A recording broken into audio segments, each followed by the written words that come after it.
कि जब आदत धरवलू छोटे में बोल काहे डेरालू ए बबुनी घोटे में। तो जब गाना लिख के आइल तो लिखा रहे कि जब आदत लगवलू छोटे में काहे लजालू बबुनी घोटे में। हम कहे ये कौन गाना। पहले ऐसे गायक आप थे जिन्होंने मनीष कश्यप के लिए गाना गाया था, चाहेंगे वो गाना। कि शोषित पीड़ित खातिर लड़ले लड़ाई तो खेल हो गईल मनीष भैया के चाची सच बोलला खातिर देख जेल हो गई। गाना चलता रहा। विनय अकेला को पहली बार कब लगा कि विनय अकेला अब थोड़ा सा आर्थिक स्थिति सुधर गई, गाने से भी कमाई हो, चाहे रूम के भाड़ा केंगा दिया। कई बार तो यही पटना में संघर्ष के दौरान ही, स्ट्रगल के दौरान ही हमरा के रूम से लोग अपना निकाल दे। हमरा के भगवान मौका नहीं देते रहुआ। अब अगर हमरा के मौका ना देम तो जनवरी के लास्ट तक हम सुसाइड कर लेम, सुसाइड करके मर जाम। ई दिमाग में ठान लेनी कि हमरा नहीं के काम करे के। परिवार से रहनी तो पेट भी चलावल बहुत जरूरी रहे, घर के खर्चा हमरे पर रहे सगरी। स्टेज के कार्यक्रम लगातार करे लगनी, धीरे धीरे वही में आगे भतार अभी पनकता। ये गाना से शुरुआत भइल। ओकरा बाद से खेसारी भैया भी गौले वही धुन पर। इतना धुन के बाढ़ आ गइल कि मतलब पवन जी के छोड़ के लगभग जितना लोग ओकरा एल्बम गावत रहे। तहरा जमीन में नल गिरल की ना आ योजना के लाभ कोनो मिलल की ना। तू अपना नौका टॉयलेट में फरेश हो खेलू आ किलोटवे उठा के अभियो रेस हो खेलू। तब भौजाई कहतरी फारम तो ठीके भरले रही, दू बेर नमो सुधरले रही। तयाइल पैसा तयावते दबा गईले, आइल पैसा तयावते दबा गईले। हम मुखिया जी पैखनो खा गईले। हेलो का सोना सूत गईलू ना सोना कि तहरा बिना नींद आवे ना हो। हेलो का सोना सूत गईलू ना सोना। मनीष कश्यप जन सुराज में शामिल हो गए। मनीष कश्यप चनपटिया से चुनाव लड़ रहे हैं। विनय अकेला क्या मनीष कश्यप के प्रचार में जाएंगे? निस्वार्थ रूप से मनीष कश्यप के लिए गाना गाएंगे। आज हमारे साथ स्टूडियो में जो खास मेहमान हैं उनकी भोजपुरी म्यूजिक इंडस्ट्री में बड़ी पहचान है। नाम है विनय अकेला। बिहार के गोपालगंज जिले के हथुआ प्रखंड से आते हैं। कई सारे सवाल इनके जीवन से जुड़े, कई सारे इनके गानों से जुड़े, पर सबसे पहला सवाल जो लेकर जाएंगे विनय अकेला के पास, आपको भी रूबरू कराएंगे इनके उस गाने को लेकर जिस गाने ने रातों रात हथुआ के एक अनजान से लड़के को भोजपुरी इंडस्ट्री में पवन खेसारी के बराबरी में लाकर खड़ा कर दिया। गाने के बोल थे कि जब आदत लगौलू छोटे में तक काहे डेरालू घोटे में। अब देखिए अभिधा व्यंजना लक्षणा का प्रभाव है, बाकी विनय अकेला बताएंगे। विनय अकेला जी स्वागत है। जी नमस्कार। और सच टाल देखे वाला पूरा जनता जनार्दन के चरण स्पर्श बा विनय अकेला की तरफ से। आपके भी भैया प्रणाम बा, बाकी आशीर्वाद की कामना। विनय अकेला जी पहला गाना आपको पता था कि इतना बड़ा हिट होगा? जैसे गाना केहू बनावेला तो कलाकार खातिर तो सब गाना में लगभग हिट रहेला। लेकिन जब गाना हमने के बनौनी सन तो जब गाना लिख के आइल तो लिखा रहे कि जब आदत लगवलू छोटे में काहे लजालू बबुनी घोटे में। हम कहे ये कौन गाना है। ये गाना गाए तो काले से विवाद होकर लगी। हालांकि ये गाना बहुत पहले के रहे, जाना बेरा अभी उतना ज्यादा भोजपुरी इंडस्ट्री के विकसित ना भई रहे, अभी बहुत आगे ना बढ़ रहे। अभी ऑडियो के जमाना कैसेट वाला हाल फिलहाल में बंद भई रहे वो बड़ा। लेकिन 10 दिन तक ले गाना ना बाजल।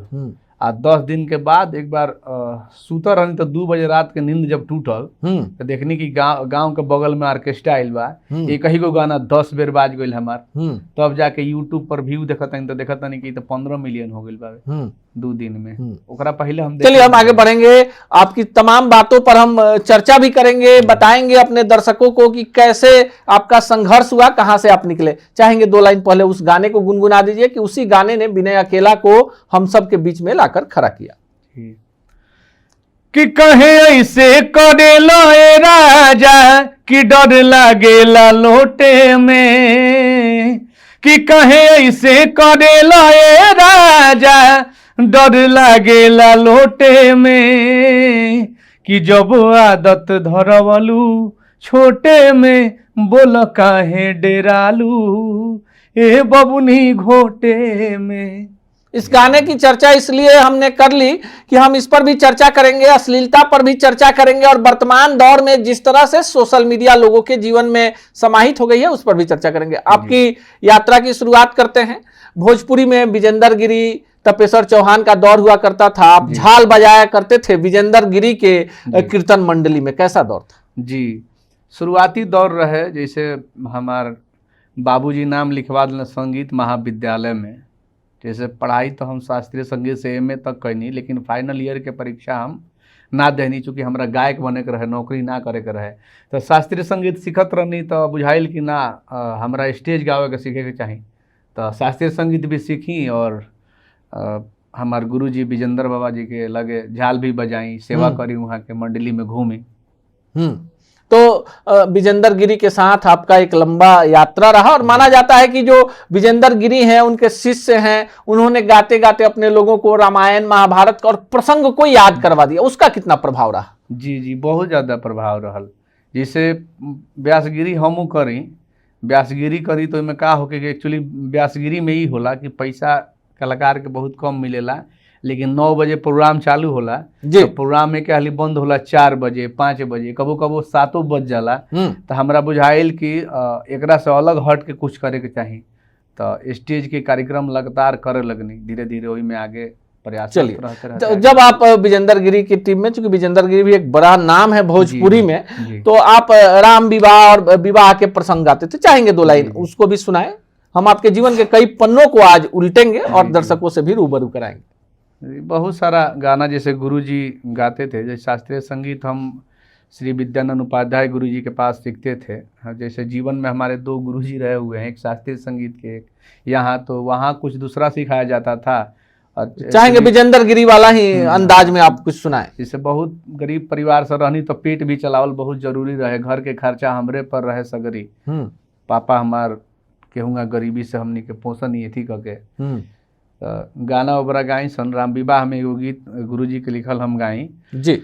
हरे लिखी पतिया राजा जनक जी भेजेले, कि लिखी पतिया राजा जनक जी भेजेले, अरे राजा दशरथ दरबार जी, कि लिखी पतिया राजा जनक जी भेजेले, अरे राजा दशरथ दरबार जी, अरे पढ़ी पतिया राजा छतिए लगावेले, पढ़ी पतिया राजा छतिए लगावेले, अरे लिखल बावे शुभ समाचार जी।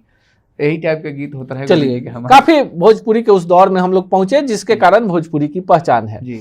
गाना चलता रहा। विनय अकेला को पहली बार कब लगा कि विनय अकेला अब थोड़ा सा आर्थिक स्थिति सुधर गई, गाने से भी कमाई हो सकती है? आदत लगोलू छोटे में गाना भोजपुरी के सबसे बड़ा गाना रहे,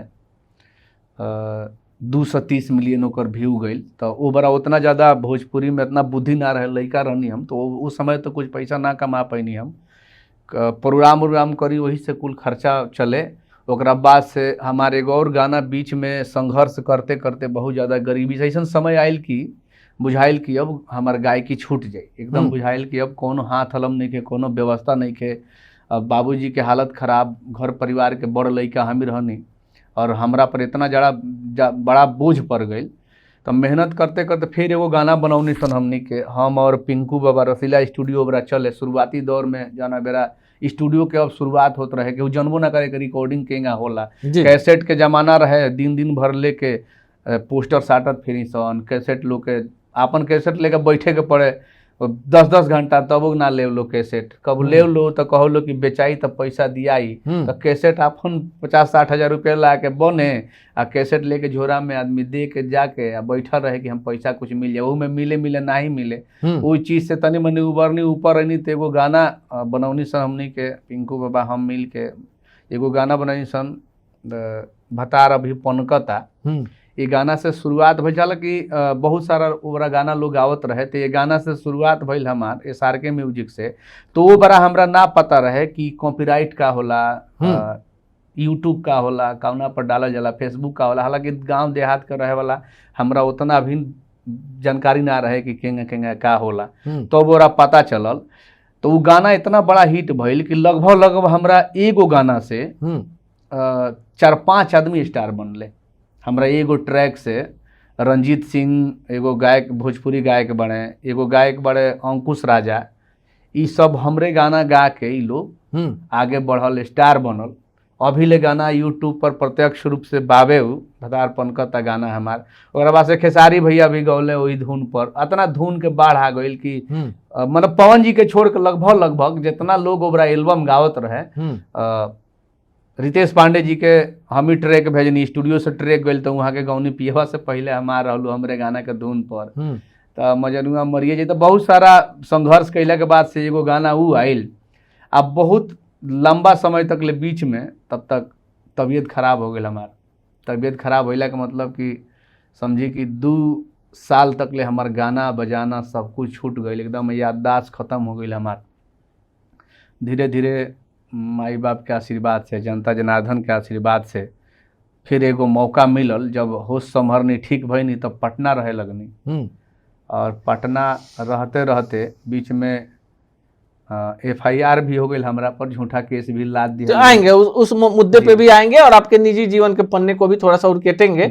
लेकिन एक बड़ी बात कि विनय अकेला ने जब दूसरी बार वापसी की और जिस गाने से पैदल चलने वाले विनय अकेला 4 व्हीलर गाड़ी तक आ गए एक गाने की कमाई से, चाहेंगे पहले वो गाना हम आपसे सुने। बहुत बड़ा 2025 के हमार सबसे बड़हन गीत रहे जी।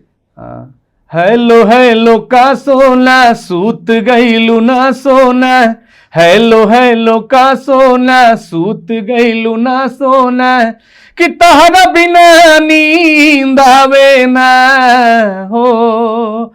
हेलो हेलो का सोना सूत गईलू ना सोना, खाना खैलू हो ना सोना, पढ़े गईलू हो ना सोना, कि मनो पढ़ाई में लागे ना हो।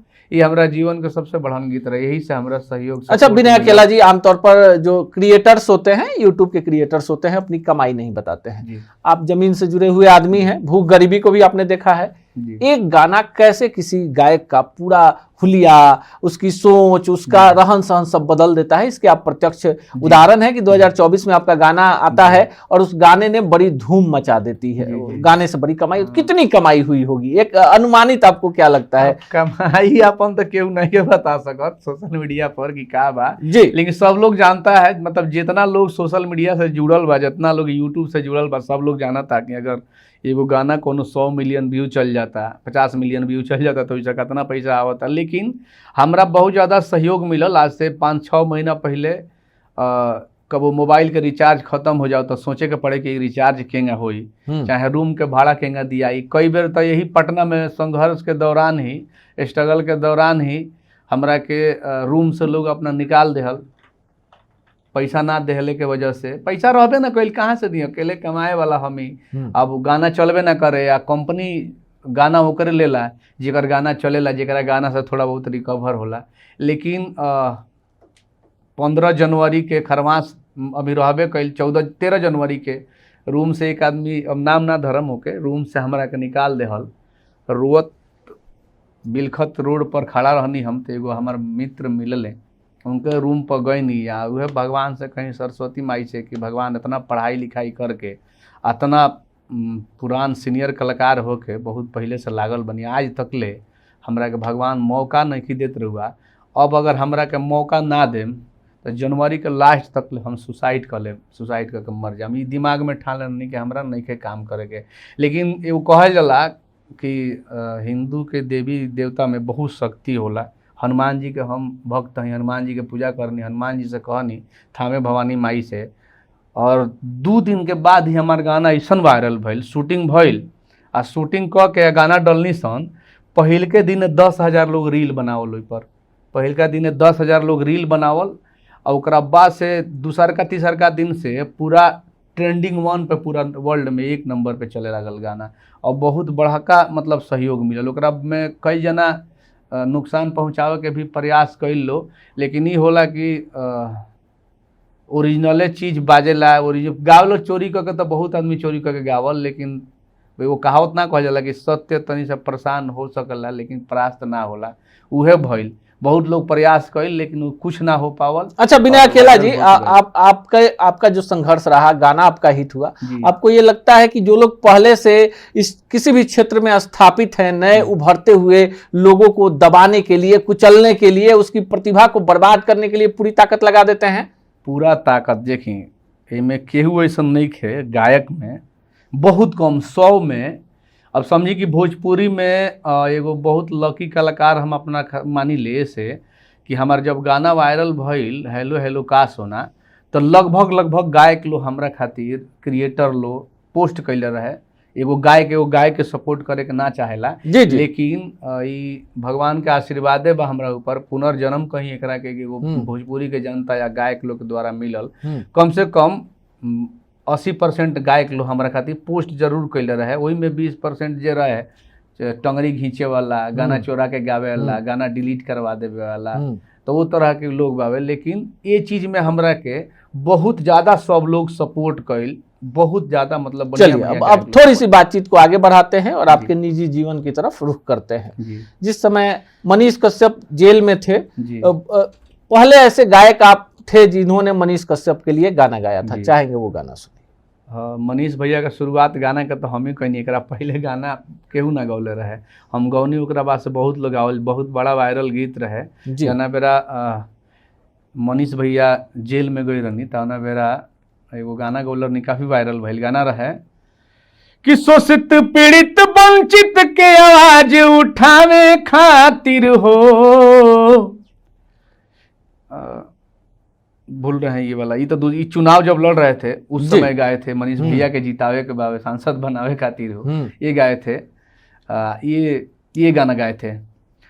अरे कि शोषित पीड़ित खातिर लड़ले लड़ाई तो खेल हो गईल, कि शोषित पीड़ित खातिर लड़ले लड़ाई तो खेल हो गईल, मनीष भैया के चाची सच बोलला खातिर देख जेल हो गईल, मनीष कश्यप के ए भैया सच बोलला खातिर देख जेल हो गईल, कि शोषित पीड़ित वंचित खातिर लड़ले लड़ाई, अरे शोषित पीड़ित खातिर लड़ले लड़ाई तो खेल हो गईल, शोषित पीड़ित खातिर लड़ले लड़ाई तो खेल हो गईल, मनीष भैया के चाची सच बोलला खातिर देख जेल हो गईल। बहुत गाना वायरल भइल। गाना आपका वायरल हो गया। क्या लगता है विनय अकेला को कि मनीष कश्यप जैसे लोग समाज में होने चाहिए? जरूर होके के चाहिए, जे गरीब के आवाज के बुलंद करत होके, वैसन हमनी के समाज में नेता भी चाहिए। मनीष भैया एकदम दिल के सच्चे आदमी है, हमेशा खुल के बोलते हैं किसी भी मुद्दे पे, चाहे वो कोनो मजबूर गरीब के मुद्दा होके, चाहे कोनो राजनैतिक मुद्दा होके। तो मनीष भैया ऐसा आदमी के कोनो ना कोनो पद, जैसे मान लेते नहीं कि पहले मन तो रहे कि वहाँ के बहुत ज्यादा जैसे सांसद के चुनाव लड़ रही, पता ना का ना भइल, ओइमे हमरा तो जानकारी नहीं के, लेकिन मन में इतना उत्साह रहे कि मनीष भैया खातिर कतना गाना गा दिया जाए। हमनी का हालांकि वोटर ना रहनी सन हुई जाके, लेकिन रहे कि अगर वोटर रहती तो जाके जरूर वोट देती मनीष भैया के, लेकिन पता ना का भइल कि मनीष भैया चुनाव ना लड़ पैनी। लेकिन मनीष भैया ऐसा आदमी के इस समाज में बहुत ज्यादा जरूरी बा, जे समाज खातिर, समाज के हित में कुछ अच्छा कार्य करत होगा। मनीष कश्यप जनसुराज में शामिल हो गए। मनीष कश्यप चनपटिया से चुनाव लड़ रहे हैं। विनय अकेला, क्या मनीष कश्यप के प्रचार में जाएंगे निस्वार्थ रूप से? मनीष कश्यप के लिए गाना गाएंगे? हमेशा से भैया के सहयोग में रहल बानी, मनीष भैया के सहयोग में, चाहे हालांकि ऐसा नहीं है कि मनीष भैया से हमारा कबो भेंट भइल, आज तक ले भेंट। ये भी बड़ी बात है कि अभी मनीष कश्यप से कभी आप मिले नहीं हैं। जब मनीष भैया जेल से निकलनी तब प्रयास करनी कि हमू भेंट करी भैया से, लेकिन कुछ ऐसा नहीं, चेला चपाटी लोग के चलते मैंने लागल कि भेंट ना हो पाई। तो हम कहनी कि ना, थोड़ा सा स्वाभिमानी टाइप के ही, हम कहनी कि ना, डायरेक्ट भगवान लिखे होंगे तो भैया से एक दिन मुलाकात होगा। हम नहीं आए और आज तक देखिए 3-4 गाना गाए हैं उनके नाम पर। अब बहुत ज़्यादा व्यू भी उसका है, लगभग 10-10 मिलियन व्यू है, लेकिन आज तक मिले नहीं है मनीष भैया से। भगवान लिखे होंगे तो एक ना एक दिन मनीष भैया से जरूर मुलाकात होगी, और मनीष भैया के लिए प्रचार भी करेंगे, और मनीष भैया के लिए जितना गाना गाना होगा प्रचार प्रसार का प्रयास करेंगे कि उतना ही। चलिए, मनीष कश्यप से मिले नहीं है, मनीष कश्यप के लिए गाना गाएंगे और उन तमाम लोगों के सपोर्ट में होंगे जो गरीबों की आवाज उठाते हैं। अब थोड़ा सा इनके निजी जीवन का पन्ना खोल देते हैं। बिना अकेला हिट हो गए, बिना अकेला को कमाई होने लगी, इनके जीवन से गायिका जुड़ गई। नाम नहीं बताएंगे, किसी का निजी जीवन होता है, FIR तक हो गया। दिल टूटा था या कुछ दूसरा मामला था?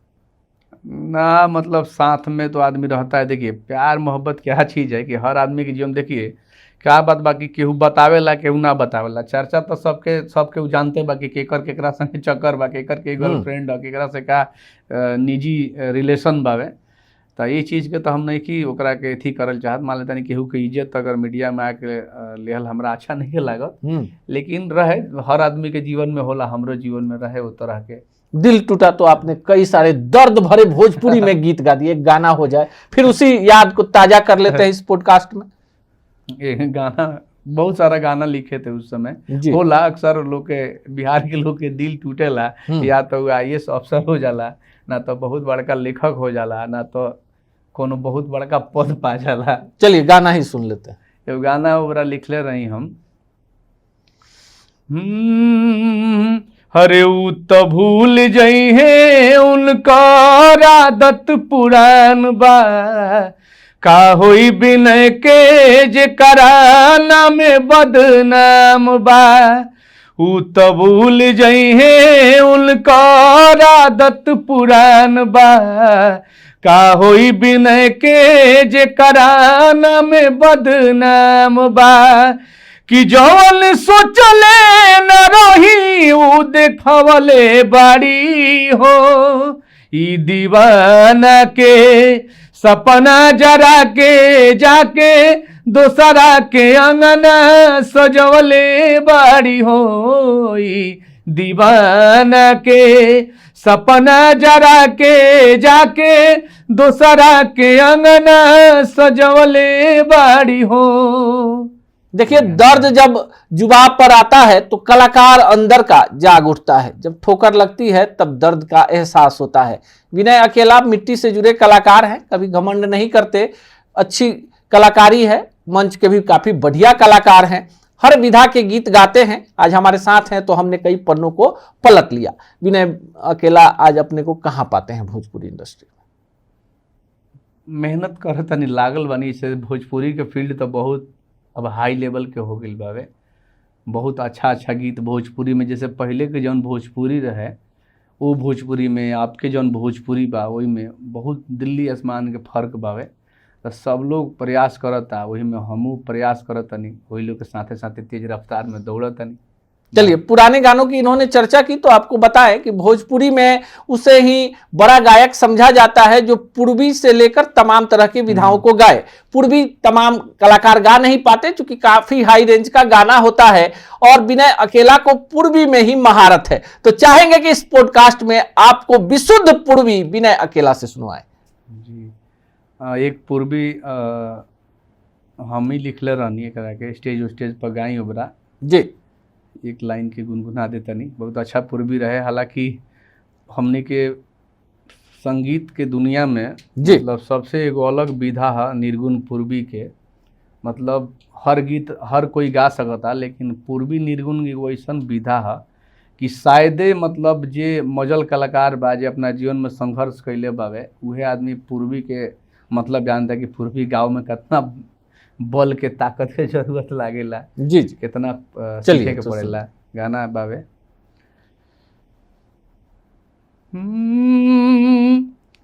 और कही के कन्हैया गईले हो,